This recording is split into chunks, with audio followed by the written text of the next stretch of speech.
Before we get started, guys, I just wanted to take a moment to recognize the firefighters and the first responders in Nevada who have been fighting these fires all week. They've been working around the clock to keep the state safe, and just want to say to all of them, thank you from the UFC. So let's start with that. The attendance tonight was 16,024. Was sold out. It was a $22 million gate. It was the highest grossing. It was the highest grossing UFC event, highest grossing event at the Sphere, and we broke our record for #1 merch sales in UFC history for this event. Let's see. Bahamondes and Ketlin, performance of the night, and then obviously Esteban and Zellhuber won fight of the night. They all won $50,000. What's up?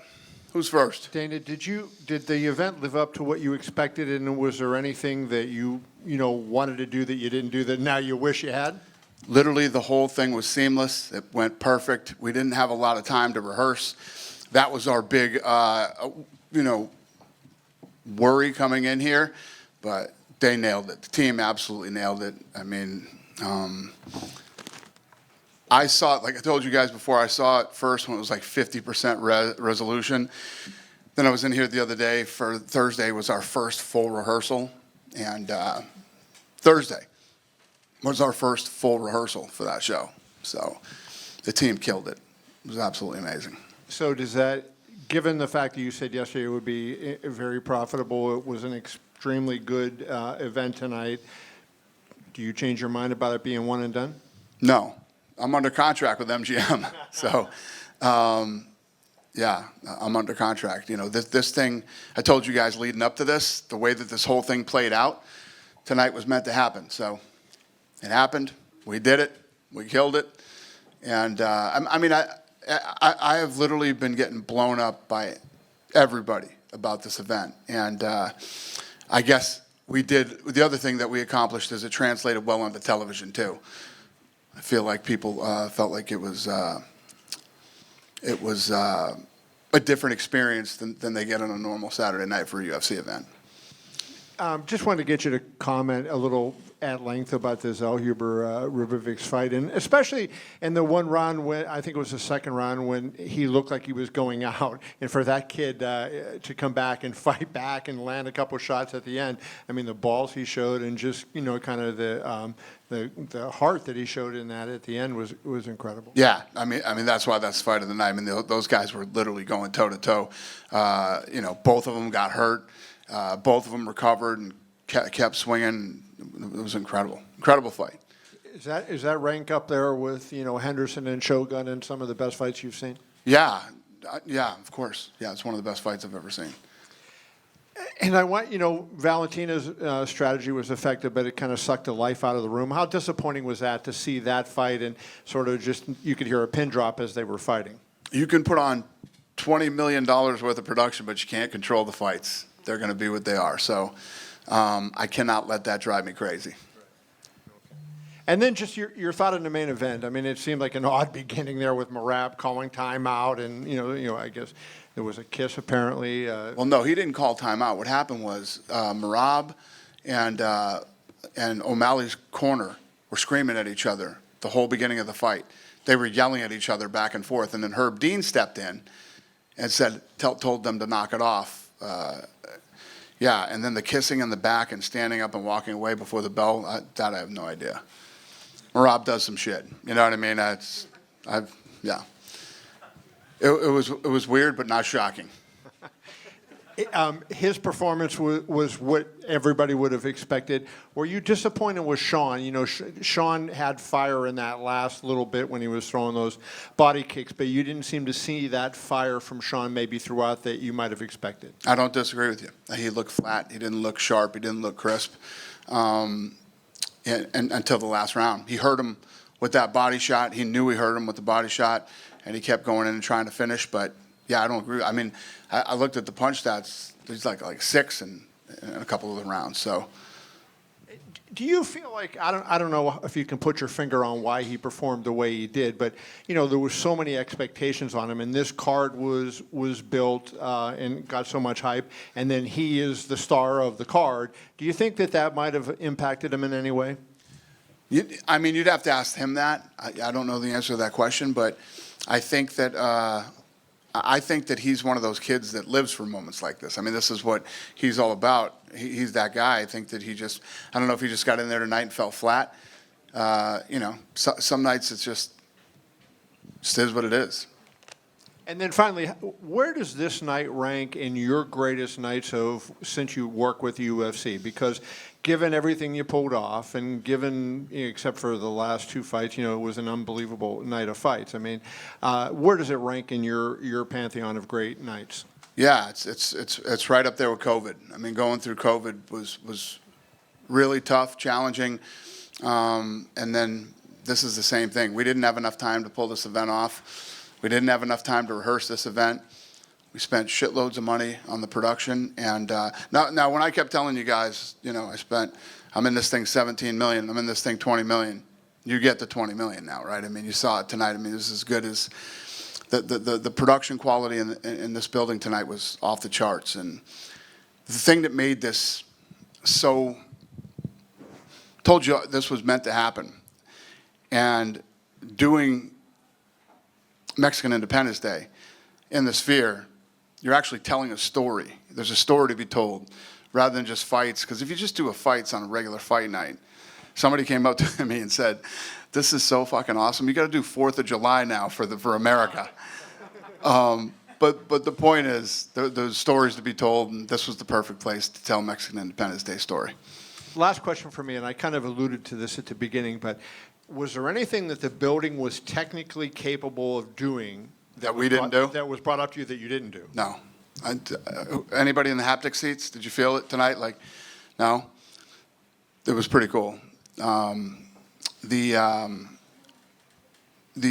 seats. We did everything. Everything that, from the audio to the seats to you name it. We did everything that this building is capable of doing, and some things it's not capable of doing. That wasn't set up for. Just to give you guys an idea, think about this. For 30 years, we've had that center hung lighting grid above the octagon, right? And, in that is lighting, cameras, microphones, audio, all that shit in the center. That thing went away. We had to figure out how to make that go away and make it look good on television and make it look good in-house. It took 4 months to do that. Took 4 months to figure that out, and they were still. Did you guys look up and sometimes you'd see the lights shining through? That was the lighting grid that they actually installed. Our people installed behind the panels. So then the question is, that's 300 feet. The lighting grid's 40 feet. 300 feet, 40 feet, and you have to have you can't have shadows in the octagon. Shadows on their bodies, and it took 4 months just to do that. Just to give you some perspective, because nobody will ever really understand how hard this was. In the front, right here. Was there any medical updates on Irene and Brian? Because you shared those photos of Irene's face was gashed open and Brian's eye was swollen shut. Yeah, they got some stitches. That's about it. But they were transported for obviously head and face scans, and I think they're good. I think they came back good. And at the press conference, you told all the fans show up early, show up on time, and it seems almost at capacity for the Royal Roses. Yeah. So Vegas, obviously, you get the trickle-ins for the main cards. Usually, you can count everyone in the stands for the first fight. But were you pleasantly surprised that you're almost at capacity before the first fight even went down? Yeah, listen, that's what this was all about. It was about the Sphere. So. You don't want to show up at 8, you know what I mean? And people were interested. People wanted to see it. People wanted to experience it. So, yeah, it was pretty cool. Did anyone hit you up about all the Easter eggs that you said you... Yeah, no, I don't know. Is Eric in here? John Morgan got them all. Oh, he did? His wife did. There's no way. He was sitting next to me. He told me they did it. We haven't gone through all the submissions yet. Huh? We haven't gone through all the submissions yet. How many submissions are there? I'll get that for you before we get this. Give me a ballpark. I have no idea. All right. We have no idea what's going on right now. Dana, to your left. Diego Lopez, if it wasn't for Alex Pereira, Diego Lopez would probably be the fight of the year. Can you talk about his performance tonight against a stud like Brian Ortega? Yeah, so what was fascinating to me was he hurt him, drops him, right out the gates, and then jumps on top of him instead of having him stand back up and trying to finish him. Almost like he wanted to submit him or something, I don't know if that was the case, but I think he made the fight a lot tougher than it had to be for him. And I think a lot of people were sleeping on him because of the Ige fight. And yeah, he definitely put that behind him. On this night, I know before we didn't get a chance to see it, but now that we've seen it, is there anything that you take away from what you did tonight and apply it to future cards? Tons of things, yeah. There's lots of cameras that we use tonight, drones that we use tonight. And yeah, some of this stuff will spill over into our production moving forward. Did you get a chance to enjoy what you Not really, no, I don't. I don't ever enjoy it. It's actually a sick, disgusting thing that I have. It's like we build these things up and I want them to be over. You know what I mean? I just want to get through it. It's not a fun way to do it, but it's how I don't know how I sort of deal with it. Yeah. And I know you mentioned there's going to be a documentary on this, right? Yep. Do we Yeah. have any idea when this is going to be put together? They're filming it right now. Well, damn. There you go. You're in it. Thanks. Dana, right here in front of you. Yep. You set the goal at greatest live sporting event that's ever been done. So you said it went perfect, it was seamless. Do you feel? I'm not the guy to answer that. You guys are. You guys are here. Listen, the thing went off perfectly, exactly the way we wanted it to go. I don't know if you've ever seen anything like this. If you have, I don't know where the fuck you live or where you came from, but yeah, that's up to you and the fans to determine what happened here tonight. I'm actually looking forward to hearing about it. But yeah, no, that's up to everybody else. I know what we did here tonight. You couldn't possibly know everything that I know and how hard this was to pull off. And that's why when I was saying, and I wasn't trying to be shitty. I hope I didn't come off that way. People are like, well, U2. I said, well, how would you compare it to U2? I said, U2 is crayons compared to what we're going to do in here on Saturday night. So you saw what happened here tonight. I mean, you see, when we were going through, the legends of Mexico and of boxing, and then the guy turns his fist into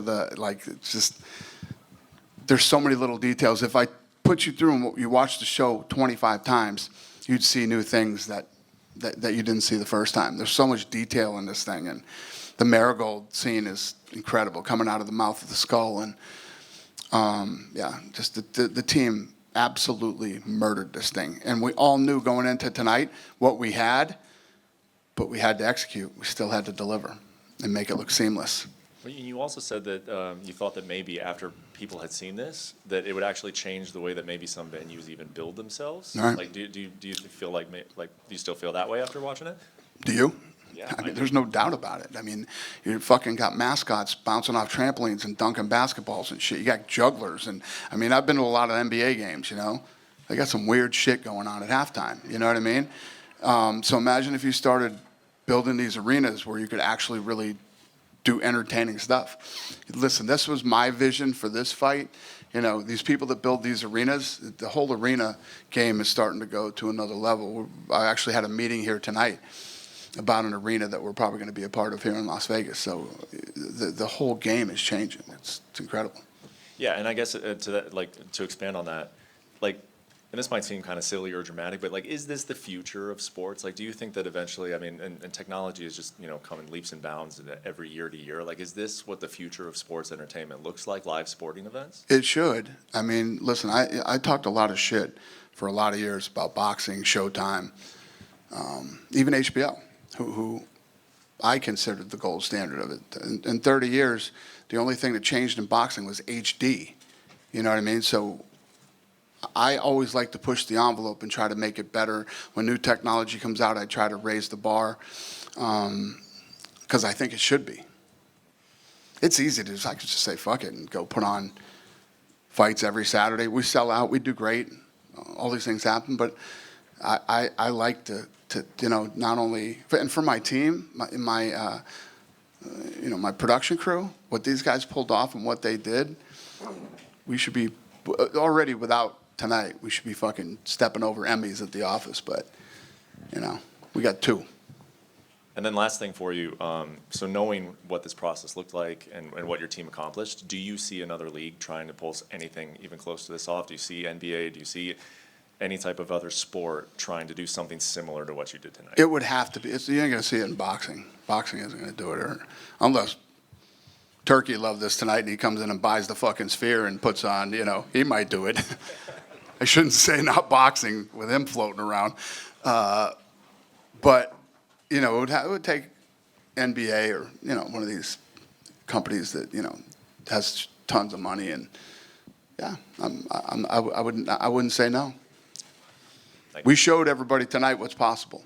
You can do more than concerts here, and you can pull them off, and you can make them great. Who's next? So, who's next? Dana? This was your love letter to Mexico. Are you ready to do like a love letter to Brazil or a love letter to Japan? Well, I told you, the guys were asking me tonight to do the 4th of July and do the American one. But what's your question? Not necessarily do it in the sphere, but like a love letter to Brazil in Brazil or a love letter to Japan in Japan, something like. It was Mexican Independence Day. Yeah. That was the theme here tonight. In the future, is that something that I haven't even thought about it. I'm just wrapping up my love letter to Mexico. I haven't thought about any other love letters yet. are you expecting to get a text from Kendrick Lamar or Terrence Crawford? I was talking to Terrence Crawford, who I don't want to call him. I don't know who the hell did that and thought it was, that was pretty bad. He did kind of look like Kendrick Lamar, though. Let's not fuck around. He kind of did look like Kendrick Lamar. But yeah, that was. Hey, so when I said we had a flawless production tonight, I take that back. Yeah, there was the one. That was yeah. Yeah. You mentioned boxing. Terrence Crawford wasn't the only notable boxing name in here. So how did it feel to have some big boxing names show up to the Sphere for UFC? No, it was cool, especially with boxing going on right down the street. No, it was cool. Yeah, appreciate it. Obviously, you guys are really good at promoting fighters, giving them opportunities, putting them out there. 3 of the main card winners weren't even in the UFC just over 2 years ago. So how does it feel to see the guys like that just crack into the sport and get big wins in the Sphere, one of the biggest events ever? Yeah, so what we try to do is we do so many of these fights, in a month between, depending on what time of the year it is, between fight nights, pay-per-views, Contender Series, The Ultimate Fighter, and all the other stuff that we do. It's easy for people to kind of slip through the cracks. So we literally just built a board in the war room where we take, the people that we thought looked the best in the last event. It could be a Contender, it could be any of these things, and they go on a board that we see every day with all their, all their stats and information. And it's a great question because we literally just created this board at the office for that. Dana over here. Yep. Dana, you've been asked a lot about, the history of it. Can you just talk about this year? You've had UFC 300, the Sphere. You announced the full card for John Jones coming back to headline Madison Square Garden. Abu Dhabi card's badass too. You've had a great run of main events through all the pay-per-views this year. And wait till you see December. Who do you got? I'll tell you when I'm ready. Oh, man. Can you speak to the strength of the UFC brand in 2024 and where you guys are at considering everything that's happened this year? Well, I say this every year. I mean, every year I'm like, how do we beat this year? And then here we are in 2024. We just did all the things that you just mentioned, and we're going into 25. How do we beat 24? It's just we always figure out a way. We always seem to do it. And the great thing about this business, and that I love, and like me wanting to do the Sphere, some things will pop up that you don't understand. I mean, not that you don't, that you didn't expect to happen, and I jump on them when they pop up. I jump on it. So, I mean, it's probably a bad example, but at one point I was talking about Elon Musk versus Mark Zuckerberg. So, any crazy shit that pops up in front of me, and I was legit negotiating with the Coliseum in Italy to do that fight, legitimately in negotiations with them, and they don't let anything happen over there. And this was going to be in the actual Coliseum. So, just making a point there that when things pop up, I'm the first guy to jump on it and try to make it happen. So if they said they were going to build an arena on the moon, is Dana White down for UFC Astro? You know I would. You know I would. Finally, when Fight Island happened, you talked about, similar things. The merch went off, the fans just kind of gravitated to the idea, and it just had a life of its own. In as few words as you can, because I know it's a lot, how did the Noche UFC what do you think is it that connected just from the fans to the company that this has just taken off with the life that it has? That's a great question. So, I had a bunch of people that would tell me, they'd come up to me all the time and say, I became a fan because I watched The Ultimate Fighter on Spike TV or on Fox. I became a huge fan of the UFC. Then, now people come up to me and say, I became a fan during COVID. Literally just met a couple people this weekend. Our fan base grew 69% during COVID. And yes, I think that tonight's event, some people probably tuned in for the first time, and hopefully they turned off before the co-main event, and they're big fans now. Dana, Hi, Dana. can you just talk about Raul's performance in the opening bout? He obviously was a big favorite. He seemed to have the crowd behind him. Wasn't able to get the finish. What did you think of his performance, and what do you envision next for him? Yeah, no, he's a great kid. I actually ran into him outside when he was just getting ready to leave after the fight. And, we'll keep doing what we do with a guy like him. Keep building him and putting him in fights that, hopefully push him and take him to another level, and we see what he can do. But he's a good kid. He's a tough kid. I like him. Hola, Dana, buenas noches. How are you, sir? Todo muy bien. Venimos desde Chile. Perdón. Quiero saber su opinión sobre la pelea de Ignacio Bahamondes para la Televisión Nacional de Chile. Coming from Chile, what your opinion was on the fight from Ignacio Bahamondes for all of Chile to see? Yeah, what do I think of it? Yeah. I think that it was the, he got a performance of the night bonus, so he obviously came out and shined tonight. I think it was a great fight, and I loved it. And I don't know what else to tell you. Ganó el bonus, ganó el performance y lució esta noche, no sé más qué decirte. Perfecto. Dana, se está hablando en Chile, no sé si será real, eres tú la persona para decir si es cierto, que podría llegar pronto una fecha oficial de UFC con una pelea estelar de Ignacio. ¿Es real ese rumor?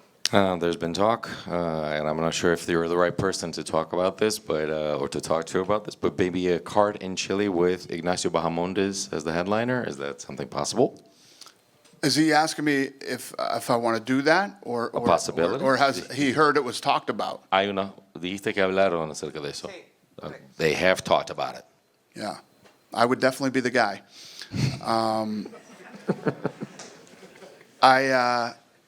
I say this all the time. I want to go everywhere. We want to go everywhere, and obviously, when you end up having a star or a fighter who ends up being, whether he's very popular or high in the rankings, and you feel like he is somebody that you could bring to, like Dricus du Plessis. I'm very serious about Africa in 25. We're gonna go there. I'm gonna make this happen, no matter what. Again, here we go. I don't care what it costs, but whatever it takes to get that done, we're gonna go there. And then we want to go to Spain too. The problem with Spain is they have so much going on there. All the arenas are booked up. They're backed up. Or I would have been in Spain this year. So, yes, it is not out of the question to go to Chile. Bueno, soy definitivamente la persona con quien hablar, así que hablaste con la persona correcta. Sí, cuando tenemos una estrella que o es porque es popular, porque está en ascenso, porque está en el ranking, intentamos llevar a esa persona para impulsionar el mercado. Y así como Dricus du Plessis, por ejemplo, algo que he hablado, no me importa el costo, yo lo voy a pagar, queremos hacerlo en Sudáfrica, queremos hacer una pelea en África, tanto que quería hacerla en España. Lamentablemente, si no fuera por el hecho de que todas las arenas en España están siempre a pleno, ya habría hecho ahora. O sea, sería España ese año. O sea, sí existe la posibilidad. Thank you, sir. Hi, Dana. Por acá también, un Yes, segundo. Para Chile también, el día de ayer La Jaulita, el hermano pequeño de Ignacio, ganó su primer título. ¿Será posible en un futuro tener las dos jaulas dentro de la compañía? From Chile as well, La Juelita. Ignacio Bahamondes' younger brother actually just won his first title. Well, could it be possible that we would have brothers fighting in the UFC? Interesting. How old is he? ¿En la edad? ¿Qué edad tiene? 17 años. 17 years old. Damn, okay. What's his record? ¿Y cuál es el retrospecto? 5-0. ¿Cómo He's es que 5-0. No, Cartel. cinco wins. He's 5-0. And he's pro? Pro? Amateur? ¿Y, es y está profesional o amateur? Oh, sí, Yeah. su primer título. Yeah, absolutely. I mean, you see him on the Contender Series soon. Yes. En absoluto, en contender, ¿por qué no? Thank you. Thank you, sir. Dana, Yeah. Dana, we saw you speaking in Spanish at the entrance today. Yeah. I'm good, right?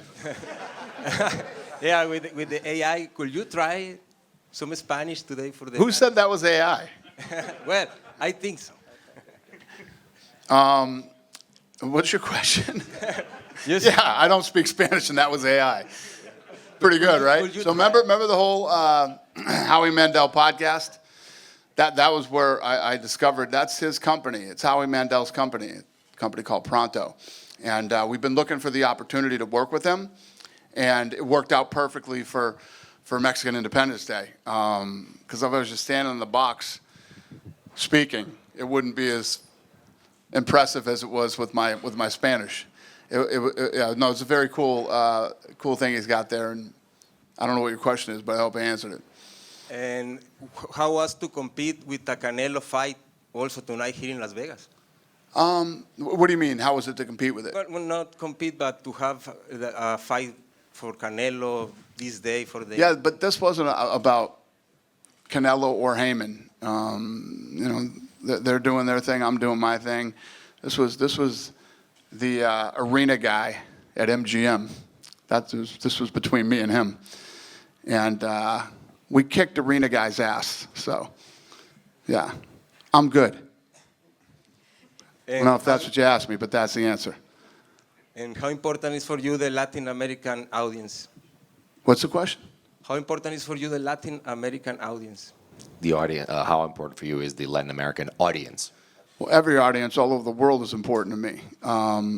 You know, the whole Latin American thing is more of a personal thing for me because of growing up being a boxing fan, and I could go on for 25 minutes about this, and none of you guys want to hear this shit, but yeah, it's a big deal to me. Yes, sir. Yep, go ahead. Every Diego Lopez fight, he goes and talks to you. What did he ask Yeah, this time? usually he's really nice. Tonight he wasn't nice at all. He was screaming at me, "Give me my title shot! I get the title shot now." Yeah, he was very angry tonight. It wasn't the usual happy-go-lucky, smiling Diego Lopez. He was fucking screaming at me. He was all fired up tonight. He seems like he want to go to Abu Dhabi as a backup fighter. Is that a possibility, or? We'd do anything with that guy. Even though he was screaming at me tonight, I really like him. So, yeah, he could be. And with the trilogy tied now, what would you like for Valentina? Would you like her to fight someone else? Manon was here. I don't know. Tonight, I don't know. You know I don't know tonight. Matchmaking on Tuesday. I'm so fucking tired I can barely even sit in this chair. And by Tuesday, maybe you will be talking about it. Is it going to be in Mexico next year, or Dallas, Arizona, some of the places you mentioned? Yeah, I think, you know, this week we got to start thinking about where we want to go next year and lock that date in before somebody takes it from me. Texas, Arizona, Mexico. Mexico would obviously make sense. I had a luncheon with all the Mexican media the other day, and they were telling me that in Guadalajara, there's a really nice new arena down there. So, to be honest with you, that's I'm going to look at that first. It's operated by the same company that runs the Mexico City arena, so Yep, take a look at that. I'll stay till Tuesday and I'll ask you again. Yeah, call me Tuesday. Thank you.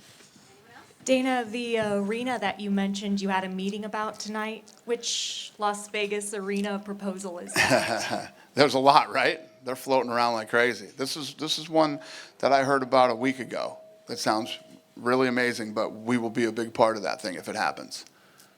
Has it not been talked about yet, or? I don't know In if the- it, in the I don't know media? if it's been talked about publicly. I don't know. Also curious, I may have missed it, but was Oscar de la Hoya included in any of the tributes tonight? I did. Yeah, he was in the video. Okay. He was in the video. He's an asshole, but you can't deny what he did. I mean, the guy, you know what I mean? He's a fucking lunatic. But he was a bad boy in his day before he got his fake abs. Yeah, he used to have real abs. For the John Jones fight, I wonder what's your level of confidence that that will actually happen? That what will happen? That it will actually happen, given his history. I'm sorry, who was it? John Jones. Oh, John Jones? Well, John Jones is running loose and wild here tonight in Las Vegas, so let's hope we... Hunter, you babysitting him tonight? No? Ryan Garcia. Who is? Oh, they're out tonight. I hope that's not true. Listen, John promised me tonight that he's going to be good while he's in Las Vegas, so... There's just one quick one here. Obviously, the Michael Chandler fight was announced. He's fighting Charles. He was here doing some media with us, and he said he's known about this for 4 weeks. He just kind of kept it secret. He couldn't remember whose idea it was to fight Charles in MSD. Do you remember who presented that idea? Was it Mike that approached you, or did you guys approach Mike to maybe move on from the Conor? I don't remember either. Dana in the back. Yep. In the middle here. Yes, ma'am. Last year, Canelo decided to go on September 30th instead of Mexican Independence Day weekend, going head-to-head with UFC. This year, he did go on the same night as UFC. Are you going to keep that date, Mexican Independence Day weekend, and perhaps move it around the world, or stay in Las Vegas? Yeah, no, we just talked about this. We're going to go, I just said Guadalajara. I'm definitely looking at that seriously, and then we could look at Arizona, we could look at Mexico. Yeah. I'm actually happy he went tonight. MGM guaranteed him $25 million on the gate, and Canelo did good. So good for him. I'm happy for him. Cool. Thanks a lot, guys. Have a great weekend.